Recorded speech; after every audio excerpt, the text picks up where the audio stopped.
Salut tout le monde. Alors aujourd'hui un peu de... Pour commencer la journée, un peu d'un jeu auquel j'ai joué juste... allez, une grosse demi-heure pour faire le tutoriel. Et c'est tout. Parce que j'ai jamais trop joué. Hein. Ça fait un bail que je l'avais eu en promo sur GOG. Mais j'ai jamais trouvé le temps d'y jouer. J'avais pris le temps d'y jouer. Donc là, on fait un petit break au milieu de Grimoire, c'est Broussailles. Ça fait bien longtemps que je l'ai ce jeu, hein. Mais c'est la première fois que je lance. Donc je dis, je fais un break au milieu de Grimoire et de Low Magic Age. Pour partir sur tenter ce Renown Explorer. Alors on va faire une nouvelle partie. Renown Explorer, c'est quoi? C'est un jeu d'exploration et de combat tactique. On va jouer pour l'instant en mode découverte, parce qu'on découvre le jeu. On va jouer en difficulté normale. Il y a un cheat mode qui existe pour permettre d'éviter les batailles. Mais on ne va pas l'utiliser, parce que sinon ça n'a aucun intérêt. Et on va sélectionner notre équipe. Alors, donc le principe de l'équipe, sur ce jeu, a priori, vous avez une équipe de 3 personnages, un capitaine et 2 membres d'équipage, qui vont vouloir devenir les explorateurs les plus renommés du monde. Pour ça, il va falloir qu'ils aillent faire des missions. Et on va les guider dans ces missions. Donc on souhaite un capitaine, on souhaite 2 membres d'équipage. On a 4 types de personnages, un scientifique, un éclaireur, un combattant et un beau parleur. Il y a 16 personnages, membres d'équipe, qui seront débloquables au fur et à mesure qu'on va jouer sur le jeu. Par exemple, si je souhaite avoir Emilia Karvovska dans mon équipe, il faut que je la débloque. Pour la débloquer, il faut que je fasse 3 expéditions supplémentaires avec ce personnage. Enfin, pour la débloquer en tant que capitaine. Pour débloquer Kiwi Pakariki, il faudra que je l'utilise 4 fois, mais pas en tant que capitaine. En tant que capitaine, pour l'instant, on a Anna Proskoriakova. Donc c'est un scientifique équilibré. Elle a une très haute défense de discours, elle n'a pas vraiment de faiblesse. Elle est plutôt dans l'agressivité et le côté sournois. Il y a 3 côtés sur ce jeu. Amical, sournois, agressif. Vous pouvez prendre Harry Walker, qui est un glass cannon, c'est-à-dire un mec qui a une capacité de discours très élevée, une attaque très élevée, mais qui n'a aucune défense. Typiquement, pas le genre de personnage qui m'intéresse. Victor Signac, c'est un combattant équilibré, il a une armure assez élevée, il n'a pas trop de faiblesse. Il est plutôt dans le délire agressif et amical. Et Yvonne Lefebvre, qui est un beau parleur équilibré avec beaucoup de speech et de bonne défense. Elle est plutôt de type Tevius, c'est-à-dire sournois, et elle aime bien les équipes qui se la jouent sournois ou amical. Alors, on va partir, je pense, en capitaine avec Anna Proskoriakova. Elle aime bien les équipes qui sont agressives ou sournoises. Lui, il va bien avec les équipes amicales ou agressives. Je prendrai elle comme capitaine et en membre d'équipage. En membre d'équipage, vous pouvez prendre n'importe qui. Hein. Dolores Garcia, par exemple, ou Ivan, ou n'importe. Et il faut les utiliser un certain nombre de fois, encore une fois, pour les débloquer comme capitaine. Donc si je veux débloquer Ivan comme capitaine, eh ben, il faut que je l'utilise au moins sur 4 missions comme homme d'équipe. Alors Ivan, il a énormément d'attaque et d'armure, mais il a très peu de speech et de défense au speech. Alors je prends des personnages entre guillemets basiques pour l'instant, parce que ce sont des personnages qui sont plutôt équilibrés, et pour faire le début du jeu, avoir un groupe plutôt équilibré, je pense que c'est plutôt une bonne idée. Voilà, donc on a quelqu'un qui est plutôt sur la science, quelqu'un qui est plutôt sur le combat et quelqu'un qui est plutôt sur la tchatch. Donc ça va très bien. Et on va démarrer avec ces gens-là.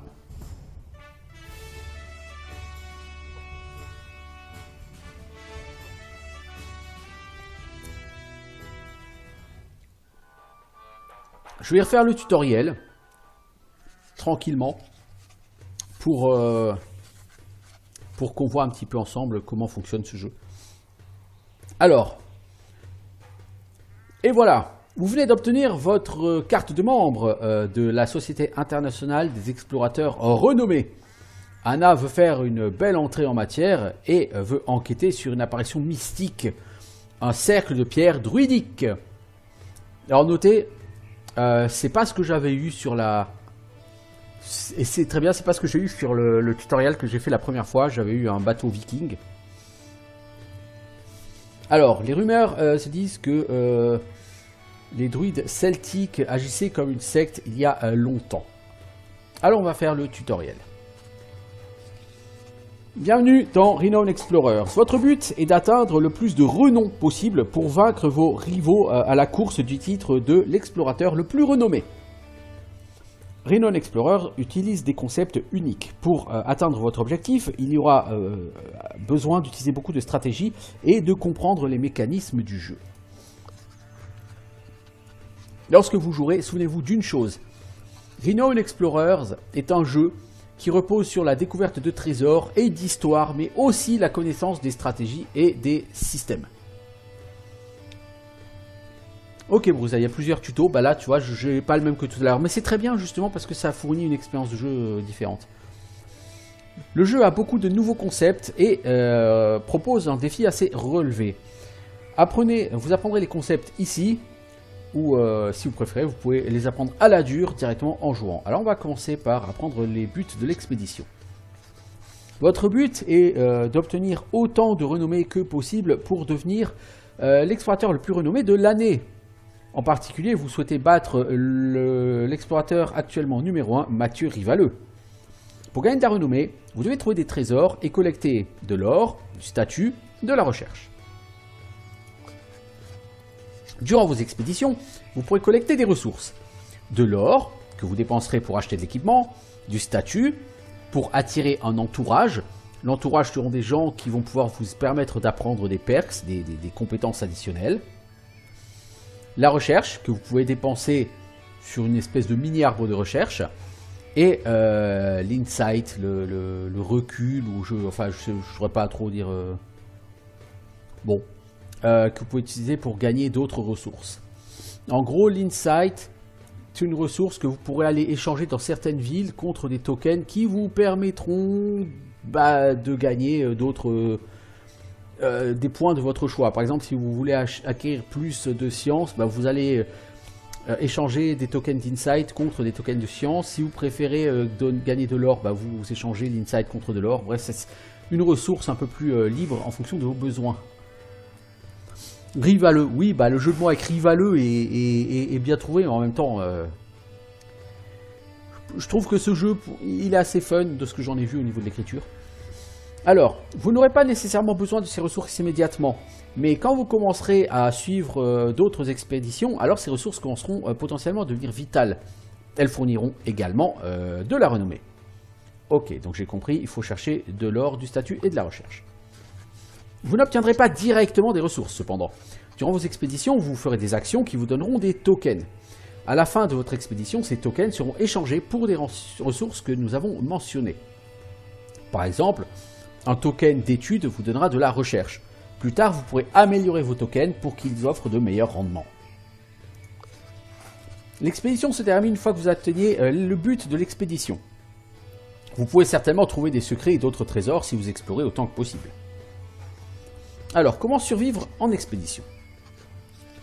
La partie la plus dure de Renown Explorers est de survivre au péril durant l'expédition. Il faudra garder l'œil sur deux choses en particulier. 1. La résolution. Vous perdez le jeu si elle atteint 0. La résolution elle est là, pour l'instant on a 2. Les rations, qui sont utilisées pour voyager de nœud à nœud. Pour l'instant j'en ai 8. N'atteignez jamais 0 en résolution. Si ça arrive, votre équipage abandonne l'exploration, vous perdez le jeu. Vous perdez de la résolution en échouant à certains défis ou en perdant certains membres d'équipe pendant une rencontre. Alors les membres d'équipe ne meurent pas, bien sûr, mais si un membre d'équipe est vaincu pendant une rencontre, vous perdez de la résolution. Vous gagnez de la résolution en complétant des expéditions, mais à part ça, il est très difficile de gagner de la résolution. Ok, notez. Vous avez besoin de rations pour explorer. Voyager lors des expéditions consomme des rations. Si vous n'en avez plus, votre équipage va s'affaiblir. Parfois, il sera quand même toujours plus intéressant de prendre le risque de continuer sans rations que de s'arrêter là. Mais ça, c'est à vous de voir. Vous aurez souvent la chance de regagner, ou une chance de regagner certaines rations, alors gardez l'œil ouvert. Un bref résumé, pour une expédition réussie. Trouvez les trésors, et atteignez l'objectif. Gagnez autant de renommée que possible. Collectez de l'or, du statut et de la recherche, vous pourrez les dépenser après coup. Ne tombez pas à zéro de résolution et de ration. En sachant ça, vous êtes prêt à embarquer pour vos expéditions. Bien, apprenons ce que sont les rencontres. Les rencontres, ce qui en général sont les combats habituellement, sur Unknown Explorer sont très différentes de ce à quoi vous êtes habitué sur les autres jeux de tactique. Vous aurez besoin de résoudre les rencontres pas seulement avec de la violence, mais aussi avec des actes sournois et de la diplomatie amicale. Vous allez apprendre tout ça dans les tutoriels. Alors commençons par les bases de la rencontre. Dans ce tutoriel, vous apprendrez les contrôles de base et comment battre une rencontre. Ça couvre les commandes les plus basiques et ne parle pas encore des systèmes uniques du jeu. Ok, alors apprenons à déplacer nos personnages sur un champ de bataille, enfin sur un champ de rencontre en l'occurrence. Toutes les rencontres commenceront comme ça. Cet écran vous sera expliqué plus tard. Pour l'instant, faites juste Start Encounter. Bienvenue dans votre première rencontre. On va devoir convaincre des paysans à fourche. Sélectionnez différents participants en cliquant dessus avec le bouton gauche de la souris. Sélectionnez vos membres d'équipe en cliquant avec le bouton gauche. Donc on a Yvonne Lefebvre, Anna Proskia machin et Victor Signac. Ok, j'ai compris. Maintenant, déplacez un membre de l'équipe vers vos ennemis. Vous pouvez vous déplacer en cliquant avec le bouton droit de la souris sur les tuiles disponibles. Donc, vous devez rester à portée des tuiles bleues. Donc, par exemple, Victor Signac, on va t'envoyer là. Lorsque vous appuyez sur le bouton droit pour déplacer un personnage, vous pouvez appuyer sur le bouton gauche pour arrêter le mouvement. Par exemple, elle, si je fais un bouton 3 là, tant que je relâche pas le bouton droit, si je fais le bouton gauche, hop, ça annule le mouvement. Bon, ça dit, c'est pas fou. Voilà. Vous avez épuisé toutes vos actions possibles. Mettez un terme à votre tour en cliquant sur Enter. Bon, jusque là, ça va, c'est pas très compliqué. Là, les paysans à fourche qui sont vénères, là. Alors, maintenant, approchez vos membres d'équipage des volontaires.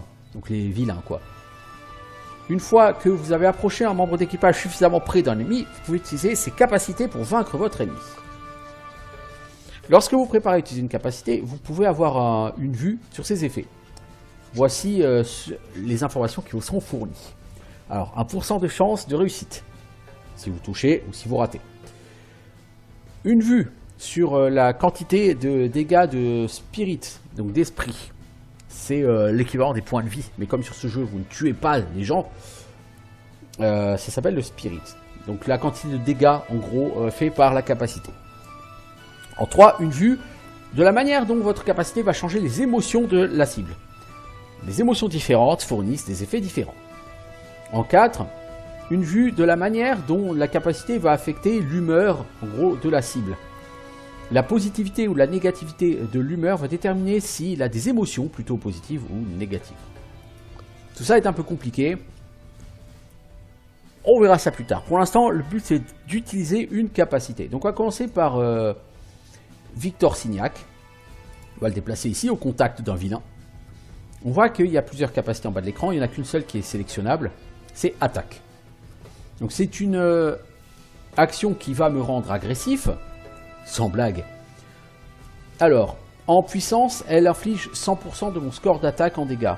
Alors, le score d'attaque, il est où? Bah, ici, vous avez les caractéristiques de votre personnage. Ici, vous avez le score de speech. Et là, le score d'attaque, il est là, 29. Donc, attaque va faire 29 points de dégâts, entre guillemets.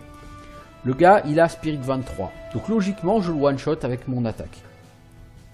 Chance de toucher 100%, portée, mêlée.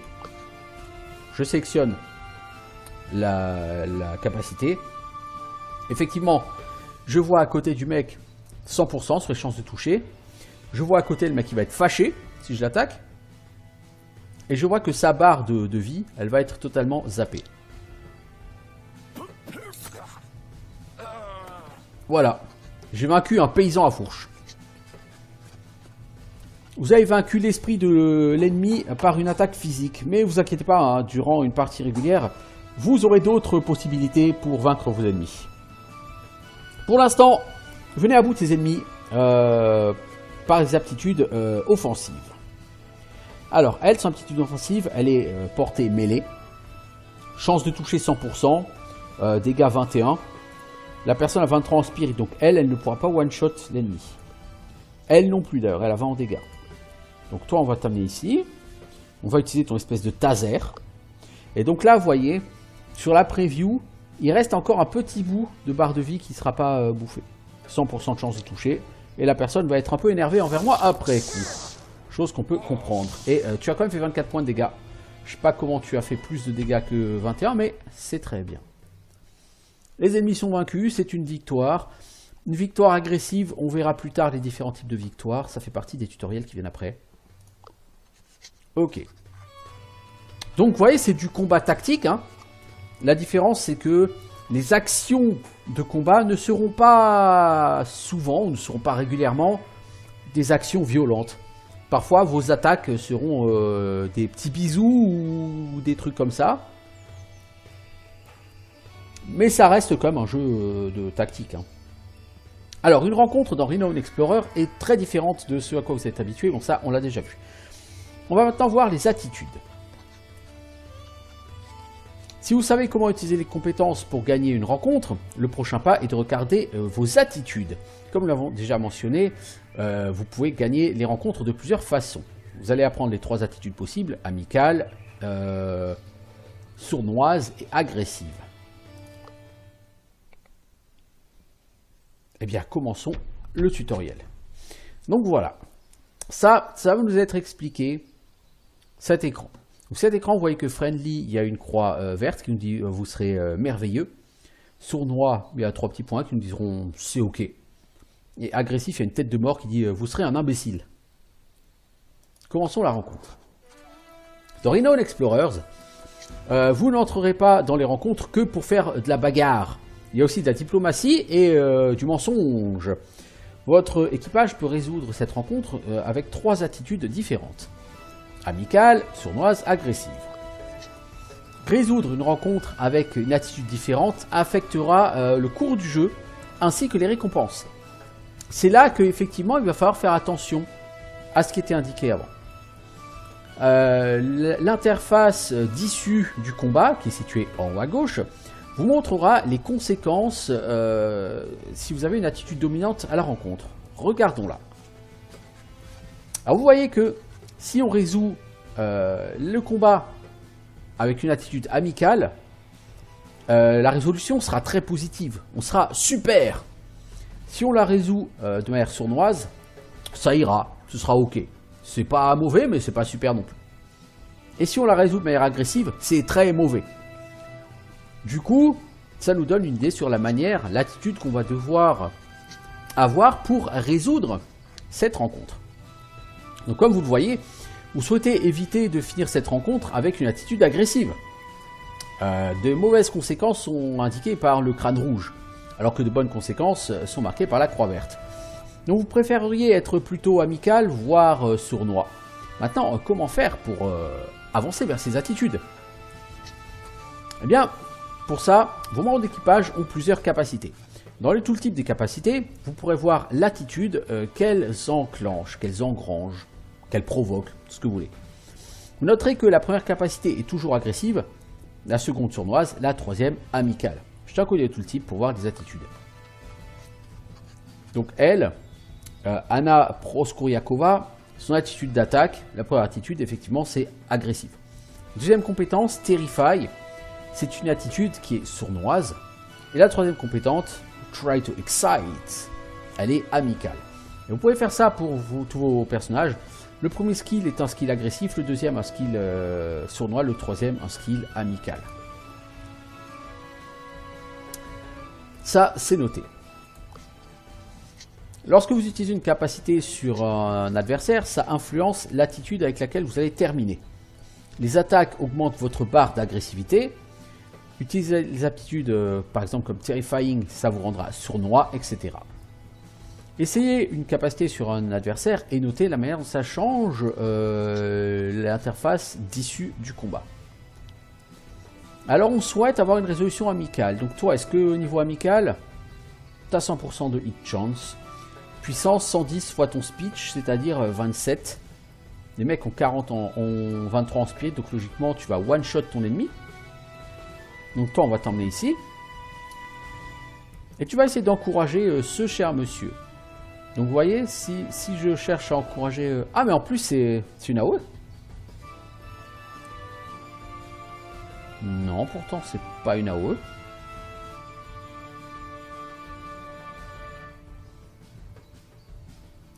Ah non. Donc je sélectionne le mec, voilà. Donc là c'est la personne que je sélectionne, elle va devenir confiante. Bon, j'ai 133% de chance de réussir. Et ça va consommer toute sa barre de spirit. Donc je vais le faire.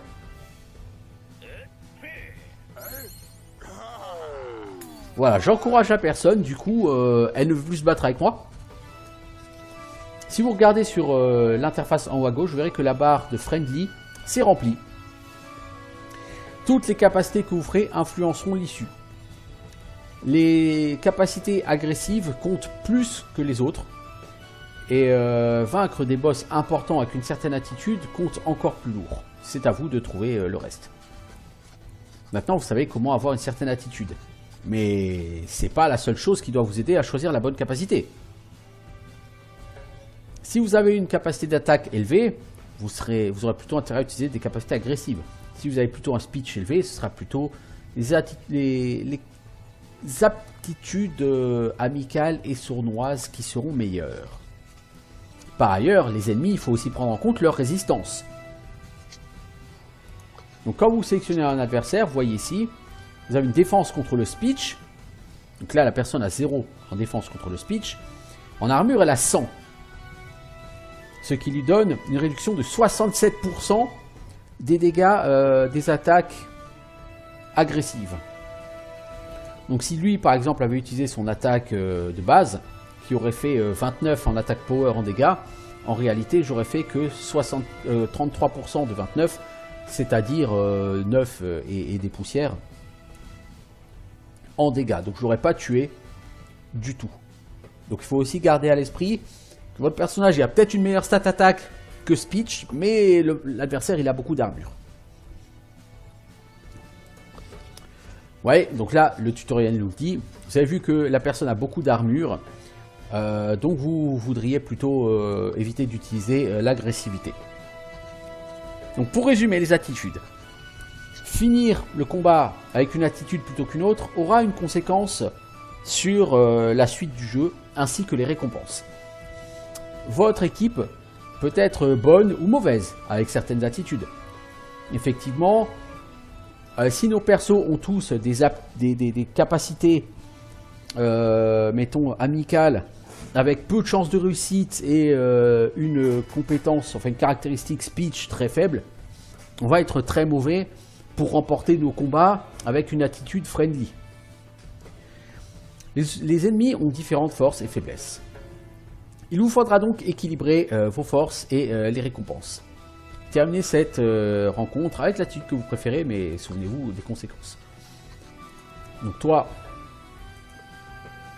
t'amener ici, on veut le vaincre avec un côté friendly. Notez que j'ai que 80% de chance de le toucher. Quand on est dans le tuto, le jeu va quand même me donner 113%. Et vous voyez par contre que je ne vais pas le one-shot. Et donc je vais essayer de finir ce monsieur avec une action de Yvonne Lefebvre.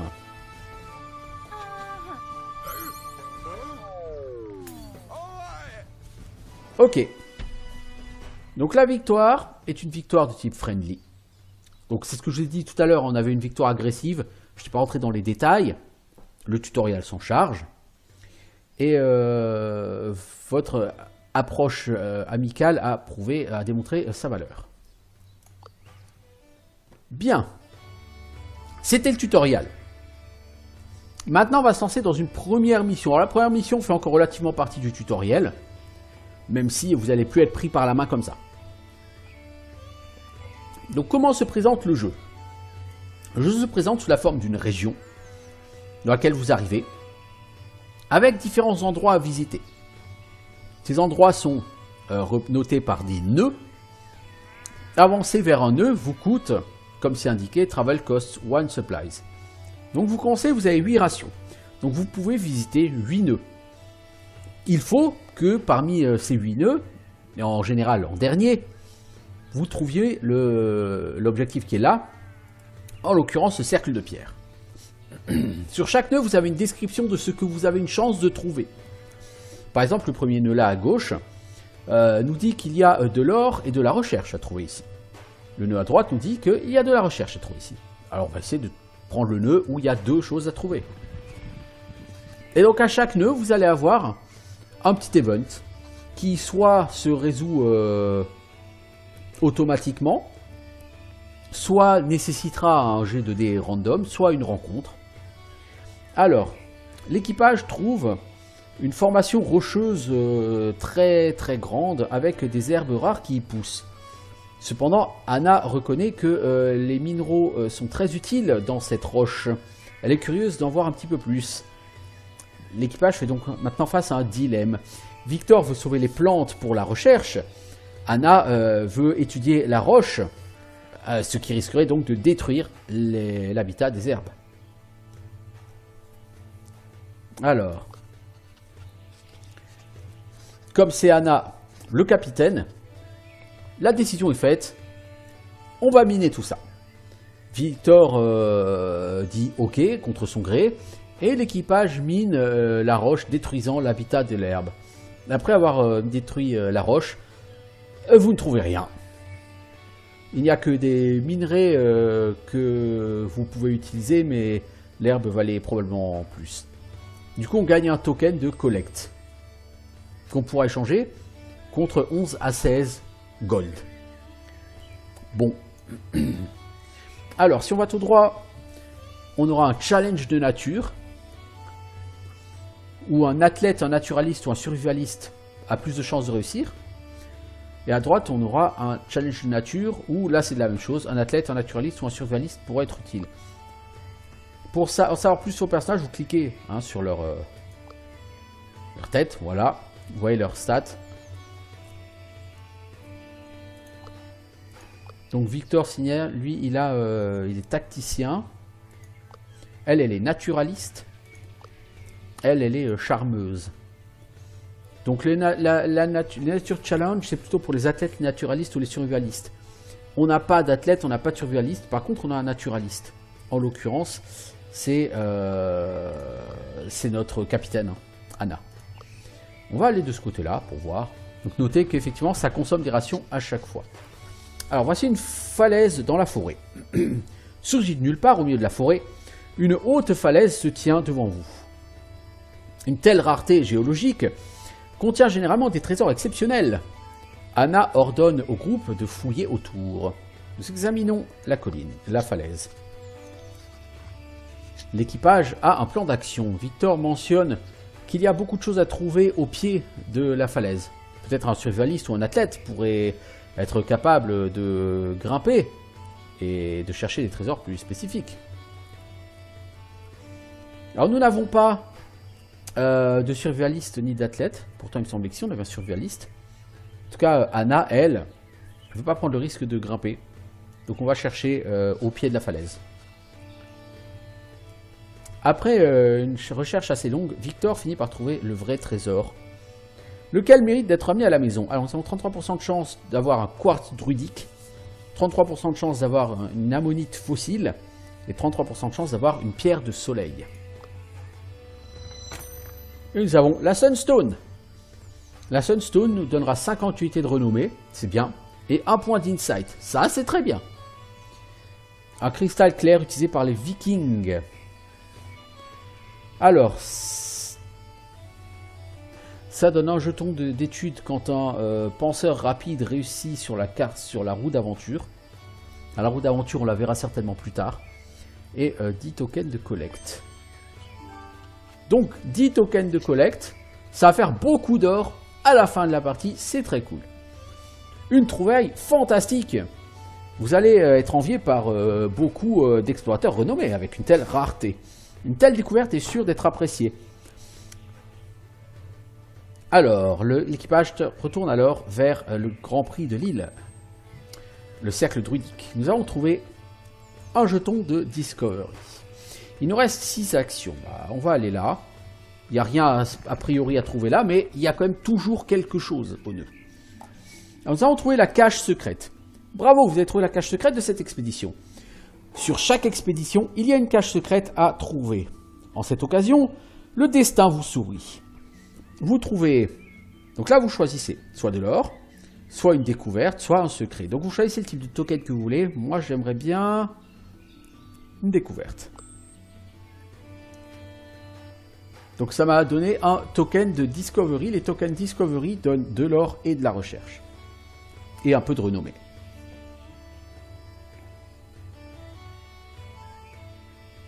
Alors, on va continuer d'aller par là. Ah bah, on a trouvé le cercle, au moins on sait où il est. L'équipe arrive dans une clairière tranquille de la forêt. Alors que tout le monde fait une petite pause, Victor remarque qu'il y a ces trèfles qui sont différents de ceux que vous trouvez à Londres. Vous en prenez quelques-uns pour vos recherches. Là, on a un token de Study qui lui donne uniquement de la recherche. On va continuer d'explorer par là. Hein. Je veux dire, ça sert à rien d'aller finir la mission tant qu'il nous reste plusieurs rations. Sauf si vraiment on est prêt de perdre. Mais super, vous avez trouvé une clairière pleine de baies comestibles, de légumes et d'eau claire. Ça vous permet de regagner quelques rations. Ok, cool. On va pouvoir explorer encore un peu plus. L'équipage s'arrête devant un pré ouvert. Des champignons rares délicieux plantent ici en petits groupes. Ces choses délicieuses sont très appréciées lors des fêtes ou en tant que don pour les Renown Explorers. Ok, donc on a gagné 2 tokens de campagne. Alors, l'équipage trouve un ancien tertre sacré celtique. C'est très intéressant, ça vous permet d'en apprendre plus sur la mythologie celtique. Ça vaut le coup d'enquêter. Eh ben, enquêtons. Ce site est très intéressant. Il y a des runes avec des rituels qui sont décrites en l'honneur de Cernunnos, le dieu cornu. Ceux qui échouent à faire le rituel correctement seront maudits avec la malchance. C'est ce qu'indique la rune en tout cas. Vous apprenez beaucoup en observant, mais Anna pense qu'il vaut mieux en apprendre plus en faisant le rituel. On va essayer de le faire. Si on fail, on gagne un jeton study, mais on perd un point de resolve. Ça ne nous intéresserait pas, mais on va tenter, on a 62%. Et voilà la fameuse roue. C'est la roue de la fortune. Hein? On a réussi. Donc on va gagner une récompense. En réalisant le rituel, Anna a soudain une idée de la manière dont le panthéon celtique était structuré. Avec cette nouvelle découverte en tête, Anna a gagné un grand intérêt dans les légendes. Anna avoue maintenant avoir envie d'en lire plus sur la mythologie et gagne la perque archéologue légende. Et on a gagné pas mal de jetons de study, ça nous donnera de la recherche. Alors, archéologue de légende, voici donc les perks de nos personnages. Donc, les perks d'archéologue vous donnent plus 2 en défense contre le dialogue et plus 1 en dialogue. Les perks de naturaliste vous donnent plus 3 en défense contre le speech. Donc elle en speech défense, ça doit être plutôt pas mal. Elle a 32, hein. C'est plutôt pas mal. Vous voyez, contrairement à son armure où elle a 15. Lui en speech, il a tacticien. Tacticien, chaque perk donne en speech. En perk, il a tacticien. Donc il a 2 perks de tacticien. Chacune donne plus 1 attaque et plus 3 armure. Et elle a charmeuse. Donc chaque perk de charmeuse donne plus 2 en speech et plus 1 en grit. Alors grit, c'est ça. Ça vous donne des chances d'esquiver les attaques de speech. Alors il nous reste 4 rations. On va continuer d'explorer. Hein. Un groupe de loups. Ils sont très territoriaux et très protecteurs. Mais ils vous attaquent. Ah. Eh ben on n'a pas vraiment le choix. Hein. On va se battre. Donc là c'est une attaque. Si on la joue en sournoise, on aura un jeton rencontre supplémentaire qui nous donnera de l'or et du status, ainsi que de la renommée. Si on la gagne en agressif ou en friendly, on n'aura pas de bonus, mais on n'aura pas non plus de malus. Bon, on va essayer de la gagner en sournois si c'est possible. Alors, on a un loup à gauche, on a 2 loups à droite. Alors, toi... Ouais, le problème, c'est que le loup qui est là, tu vas forcément y faire face toute seule. Il a combien de points de vie, le loup? 22. Logiquement, tu dois pouvoir le vaincre, non? J'ai fait peur au loup, il fuit. Énorme. Et alors, au fur et à mesure que vous faites des actions, vous avez donc d'abord la barre qui se remplit. Donc pour l'instant, on est sur une victoire Devious, pour l'instant. Et surtout, on a utilisé des compétences et ça a modifié l'état du combat. Pour l'instant, on est en état du combat, comme on a fait de la provocation. Tout votre groupe gagne Mind Games, c'est-à-dire plus 25 en grit, c'est-à-dire en protection contre le speech. Je doute que le speech soit vraiment le point fort des loups. Mais ça, je ne peux pas le savoir. Enfin, si, ils ont 8 en puissance d'attaque, 8 en puissance de speech, vous voyez. Et ils ont quand même une défense anti-speech assez forte. Et là, vous avez une roue. Anticiper l'attitude de l'ennemi. C'est un bon moyen d'avoir l'avantage. Si votre ennemi est amical, vous pouvez exploiter ses faiblesses en étant agressif. Si votre ennemi est sournois, vous pouvez prendre le dessus en étant amical. S'il est agressif, vous pouvez le vaincre en étant sournois. Donc là, vous avez les différentes moods. On reviendra là-dessus plus tard. Celui-là, il est neutre. Il n'a pas de mood. Donc, il n'y a pas vraiment, pour l'instant, de choses. Alors, les loups, ils vont pouvoir aller jusqu'ici. Ils ne peuvent pas m'atteindre. Donc, moi, je vais me mettre là et je vais les laisser venir.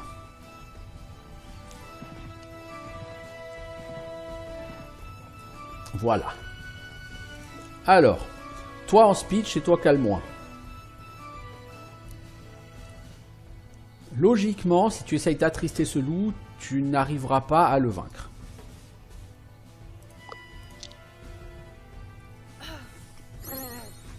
Eh bah si. Tu n'étais pas censé y arriver, mais bravo. Toi, Victor... Tu vas tenter d'enrager ce loup. Tu n'as que 80% de chance et tu as un power plus léger. Donc là, il est enragé, le loup. Vous voyez, il a une mood plutôt enragée. Donc logiquement, le côté sournois est censé être plus efficace contre lui. On va tenter, hein.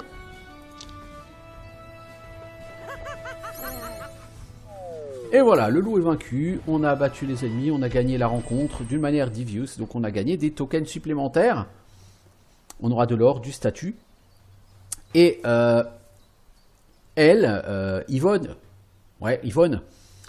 a gagné pour le reste de cette expédition plus 5 en esquive, donc des attaques de speech, et plus 2 en puissance de speech. La meilleure façon de vaincre ces animaux, c'est de leur montrer qui c'est le boss. Les loups sont maintenant intimidés par votre présence et fuient.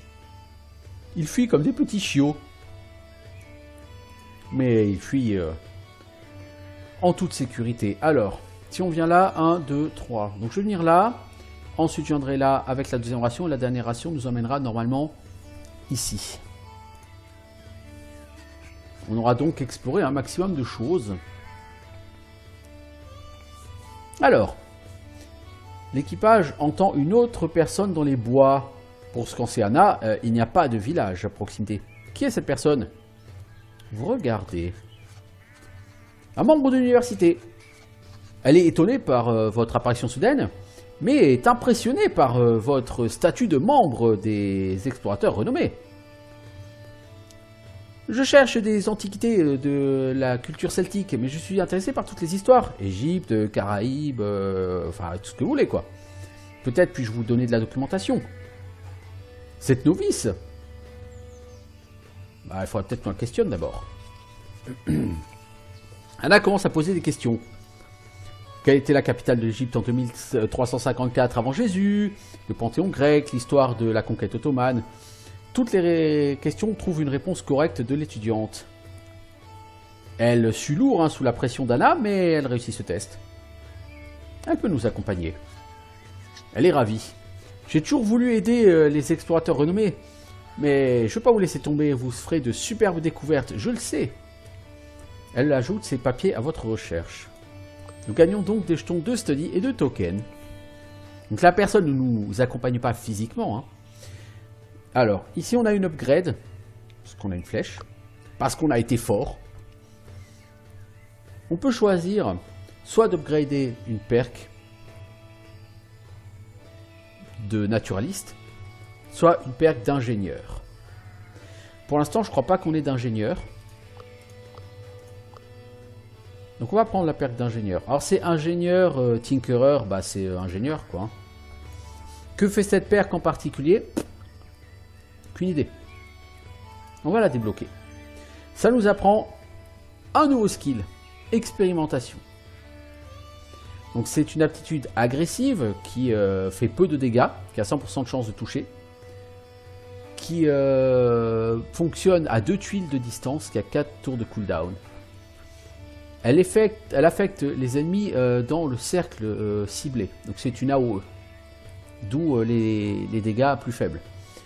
Vous gagnez plus 25% de puissance à chaque fois qu'elle sort de cooldown, avec un maximum de plus 75% en power. Donc plus vous l'utilisez dans un combat, plus l'AOE va faire de dégâts. Après, il faut que le combat dure vraiment longtemps.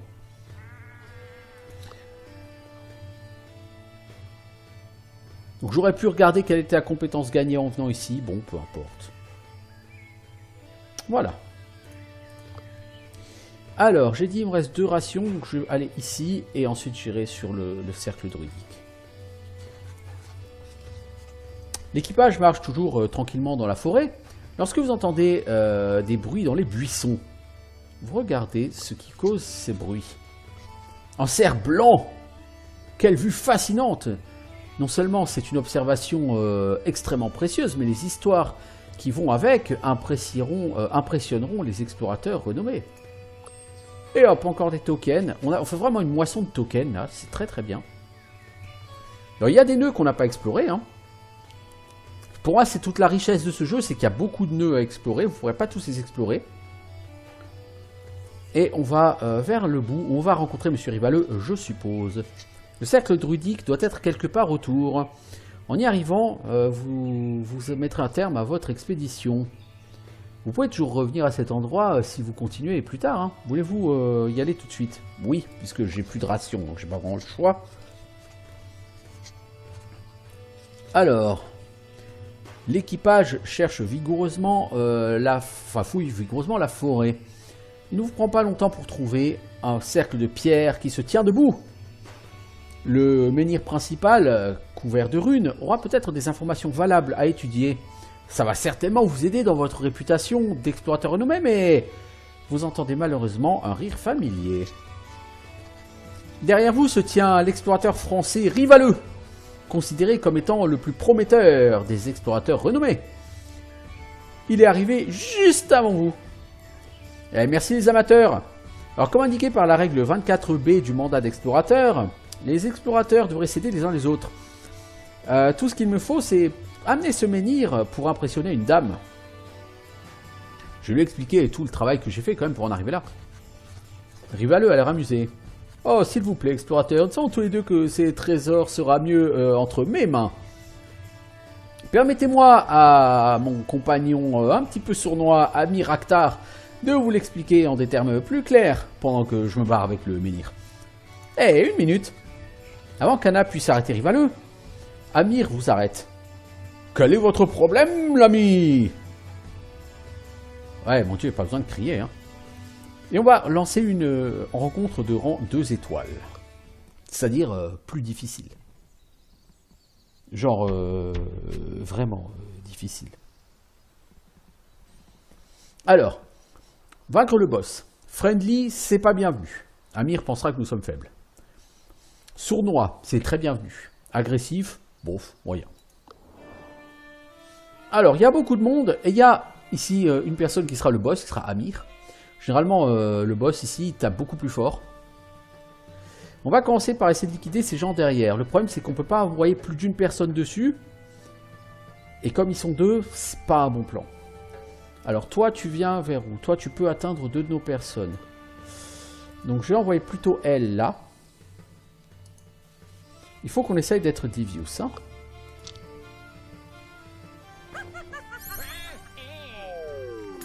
Ok, lui, il se casse. Parfait. Je veux rester hors de portée des autres. Non, toi t'es... Voilà, toi tu recules. Lui est très rapide, hein, donc si on veut pas se faire taper dès le premier round par lui, faut pas qu'on reste là. Ok. Ah mais je pourrais aller là et essayer d'attrister ce monsieur. Ok, donc pour l'instant le Divius est plein. Et on est dans un état tendu. Alors les capacités friendly ont 25% de puissance en plus. Donc il va falloir se servir de ça pour vaincre le boss, bien sûr. Toi tu vas reculer un peu plus parce que j'ai pas envie que tu te retrouves un peu tout seul au cac.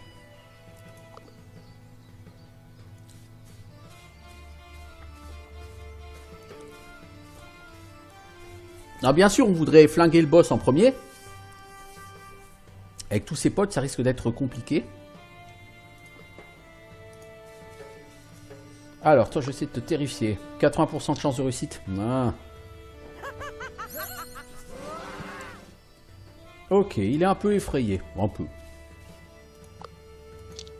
60% de chance de réussite. Aïe. Toi, tu ne l'atteindras malheureusement pas. C'est pas une bonne idée. Ah, t'as une portée de 2 cases. Si. Ah, punaise, il lui reste genre un point de vie, quoi. Ah, les gars, vous avez abusé, là. Spirit 1 sur 72, vous avez abusé, les gars. Et vous allez le payer cher. Il se moque de ta culotte. Oh, la loose.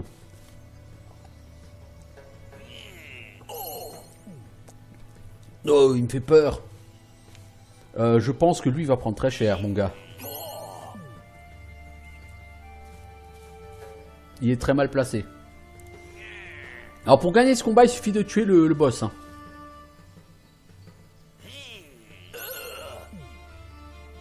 Donc là, j'ai très mal placé... Victor parce que j'espérais qu'on flinguerait le boss. On va tenter de vaincre le boss. On l'a eu. Voilà, on a réussi puisque l'objectif c'était vaincre le boss, pas ses potes.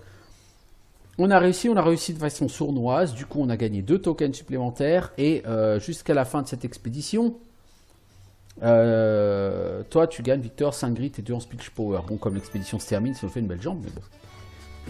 Le ton d'Amir change soudainement. Bien joué mon ami, il est aussi aiguisé qu'un couteau. Ceux qui savent comment blesser avec les mots sont vraiment puissants. J'aimerais vous rendre hommage avec ces papiers de recherche. Bonne chance, mon ami. Il vous quitte pour suivre Rivaleux, qui, on ne sait pas comment, mais a réussi à se barrer avec le menhir tout entier. On a gagné 2 jetons de study. Et tous les membres du groupe ont gagné une augmentation permanente du speech de 1 point. Et voilà donc en haut de l'écran tous les tokens qu'on a gagnés durant cette expédition, c'est plutôt beaucoup. Rivaleux est parti avec le menhir. La chose la plus importante et qui contient des écritures. Soudain, une large silhouette encapuchonnée apparaît. Un druide, il sort de la forêt. Fantastique, j'ai vu comment vous avez géré cette rencontre. Vaincre un ennemi juste avec des insultes et de la manipulation, ah, quelle qualité remarquable. Je suis honoré que quelqu'un comme vous souhaite en savoir plus sur notre histoire. Laissez-moi vous aider avec un peu de divination. Quel est le rêve que vous cherchez?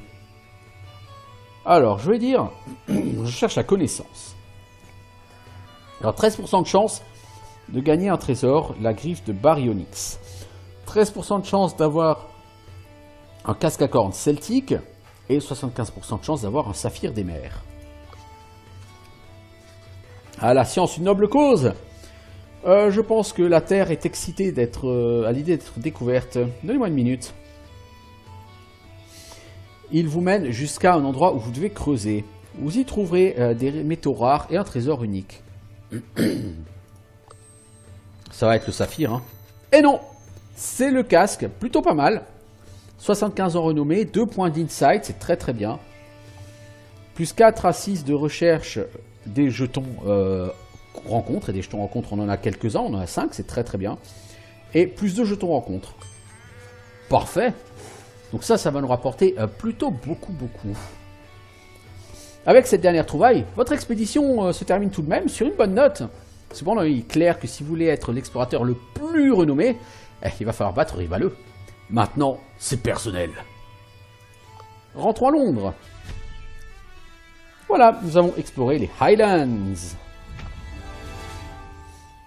Nous avons trouvé 2 ressources, la Sunstone et le casque à cornes.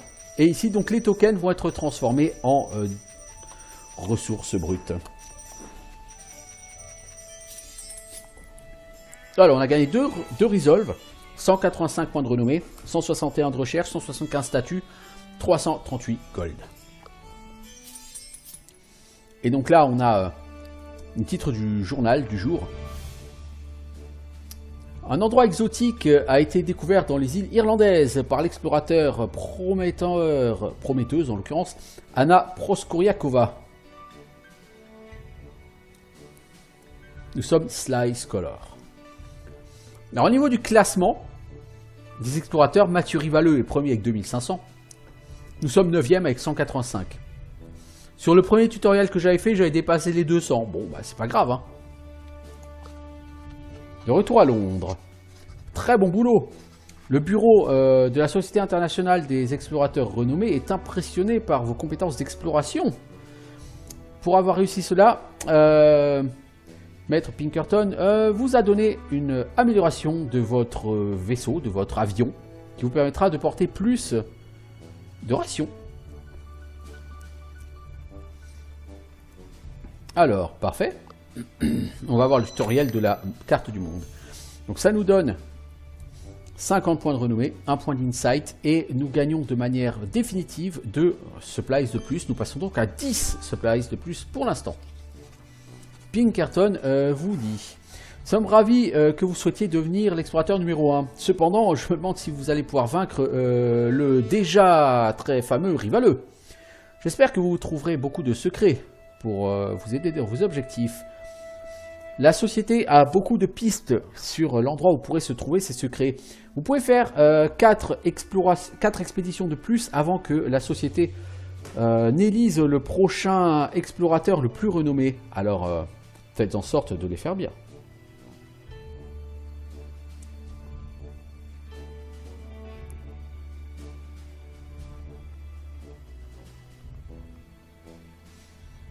Alors...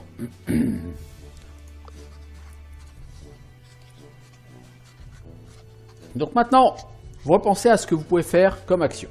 Dépenser de la recherche pour débloquer les technologies, échanger vos tokens d'insight pour des ressources, dépenser votre statut pour acquérir un entourage, ou dépenser votre gold dans les boutiques. J'ai pas eu beaucoup de statuts et j'ai eu beaucoup plus de recherches que sur la première fois.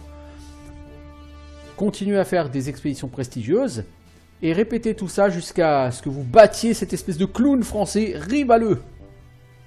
C'est tout ce qu'il suffit de faire pour devenir le plus fameux explorateur du monde. Et donc voilà pour l'instant ce qu'on peut faire. Pour l'instant, voici les villes auxquelles on a accès. Avec chacune va avoir des activités possibles. Vous avez ici en haut à gauche un bouton pour dépenser vos points de recherche. Vous avez 6 domaines de recherche.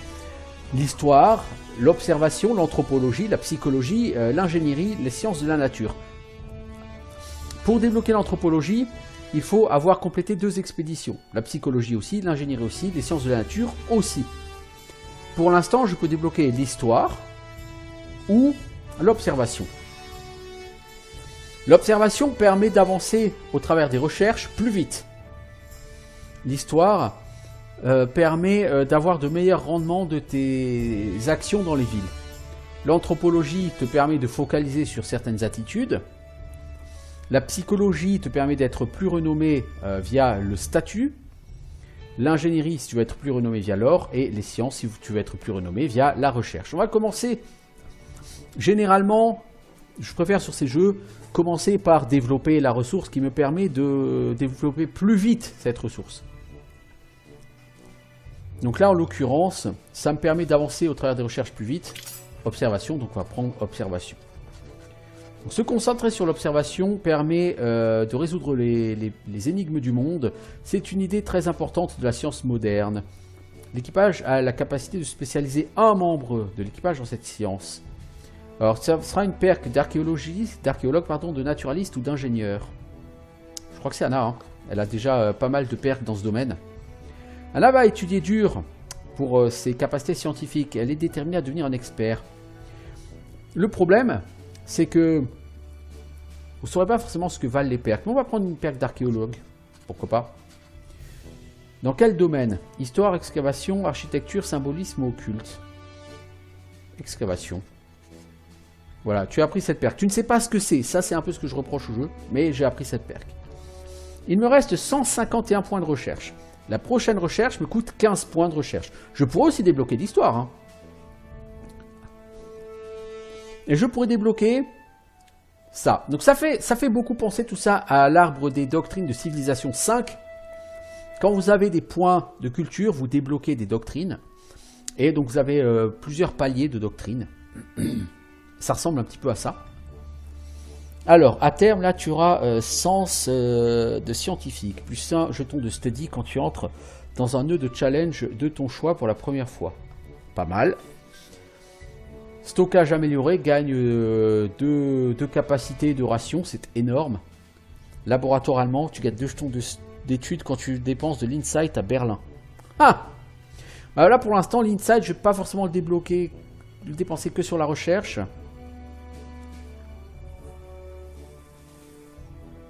Mais je pense que je vais quand même commencer par ça. Alors, la brillance d'Anna a apporté plus de recherche des jetons d'études. Donc tes jetons d'études te donnent 0 à 1 point de recherche de plus par jeton. Et on va prendre German Laboratory comme ça, quand on dépensera de l'insight en Allemagne, eh ben on aura plus de recherche. Et c'est ça qui, justement, dans l'observation, vous dit que ça vous permettra d'avancer dans la recherche plus vite.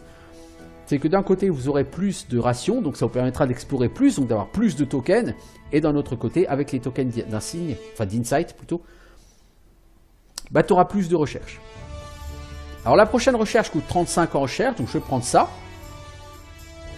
La brillance d'Anna a permis d'avoir plus de statut des jetons d'études. Les jetons d'études donnent 1 à 2 points de statut. Et on va prendre Improved Storage pour passer notre capacité de bouffe à 10.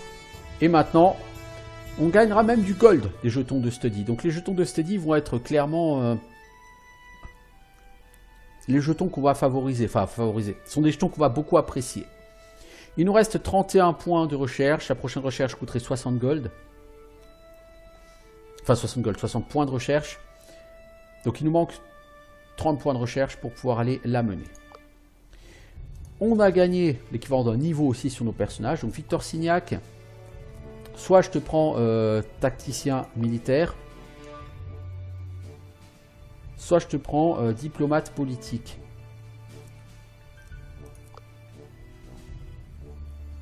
Est-ce que je te spécialise en militaire ou est-ce que je te remonte un peu en speech? Ouais, le problème c'est que vous voyez pas qu'elle est facile l'aptitude, vous savez, c'est ça. Traité de paix.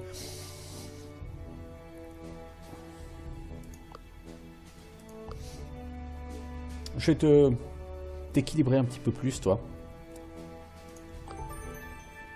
Et on a gagné l'aptitude traité de paix, une aptitude amicale qui marche jusqu'à 3 tuiles.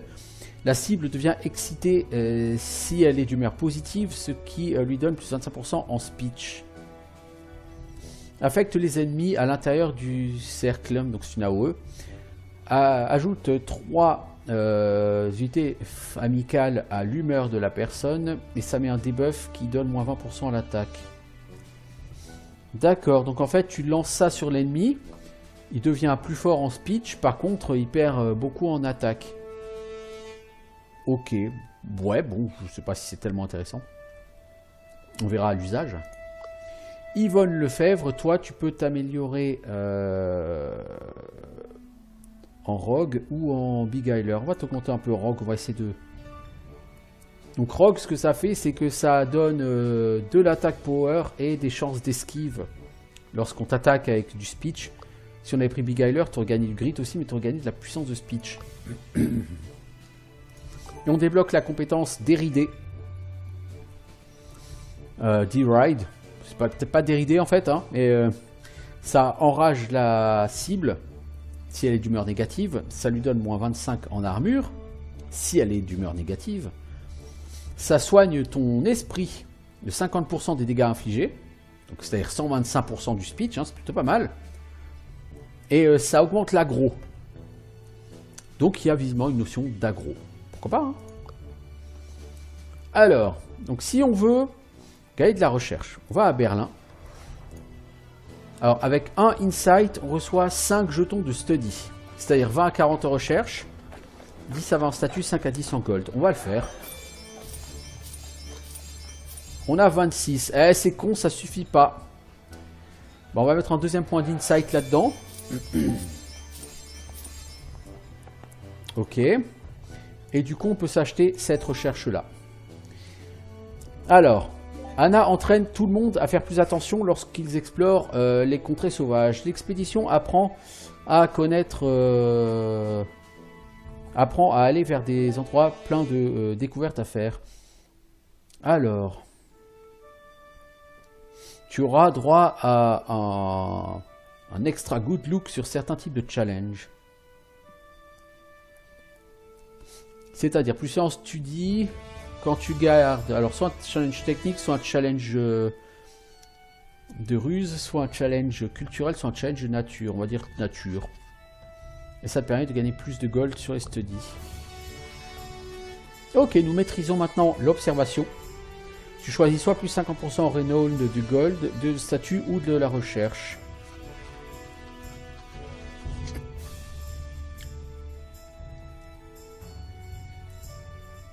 Du gold. Ok, la prochaine recherche coûtera 70, mais je pense qu'on a déjà assez investi dans les recherches pour l'instant. Alors, à Berlin, ok. À Moscou, on peut acheter du stuff avec le gold. À Stockholm, on peut dépenser le statut pour acheter de l'entourage. À Londres, on peut échanger de l'insight contre de l'or. À Paris, on peut échanger de l'insight contre du statut. Et à Madrid,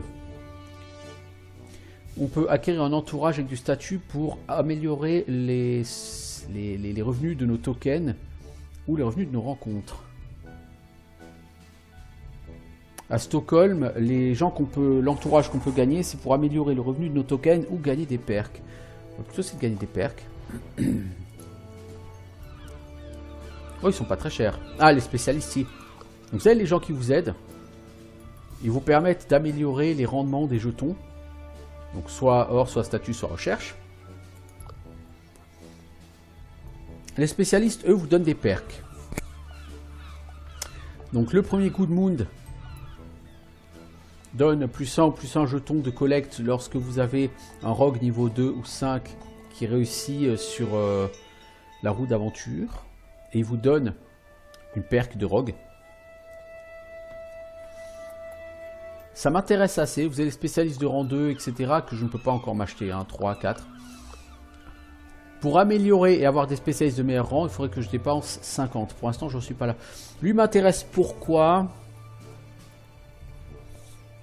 Gagner plus d'or, ça peut être utile, mais en fait, ouais. Je vais quand même prendre Mr. Jenkins. Le diplomate que j'ai pour l'instant, c'est lui. Hein. Il a déjà une perque en diplomatie. Donc il faut que je gagne au moins 45 points de statut. Donc il faut que je change de l'insight contre du statut. Donc je vais faire à Paris. Alors je gagne 22 à 32 en statut. Donc il va me falloir au moins 2 points d'insight pour ça. Ok. Du coup maintenant j'ai 265. Je peux m'acheter... me payer les services de Mr. Jenkins.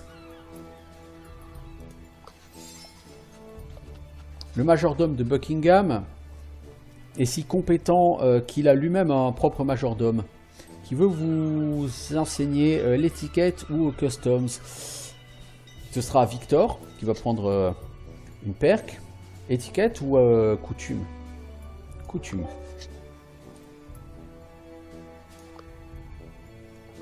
Donc on pourrait aller recruter les autres, j'ai plus assez de statut. Il va me dire, il me reste des jetons d'insight, mais les jetons d'insight, je pense que je pourrais les utiliser pour aller me payer un lobbyiste, par exemple, pour avoir plus de statut, des jetons de statut. Ce qui en soi serait plutôt pas mal. Déjà, je vais aller voir à Moscou ce que je peux acheter. Pour avoir plus d'items, il faut que je dépense 50 gold. Je vais le faire. Voilà. Du coup, je peux m'acheter une boussole. Ça me permet d'avoir de la résistance aux dégâts que je prends des gens enragés lorsqu'ils me font un jet de speech. Et ça me donne une aptitude de survivaliste navigation. Alors, la pince, la clé anglaise en l'occurrence, ça permet d'avoir une résistance aux dégâts des jets de speech des gens terrifiés. Et ça me donne une perque d'ingénieur, outil avancé. La machette, ça me donne la compétence d'athlète stamina. Et le guide de traduction, ça me donne la perque de diplomatie de langage. Alors je vais prendre, j'ai de quoi m'acheter 3 items, donc c'est très bien. Je vais m'acheter le guide, que je vais mettre, comme c'est un truc de diplomatie, je vais le mettre à Victor. Je vais m'acheter la machette, que je vais donner à Yvonne. Et le compas que je vais donner à Anna. J'ai plus de thunes. En même temps, j'ai acheté ce que j'avais envie d'acheter. Il me reste encore des tokens d'insignia. Je pense que je vais les débloquer en statut.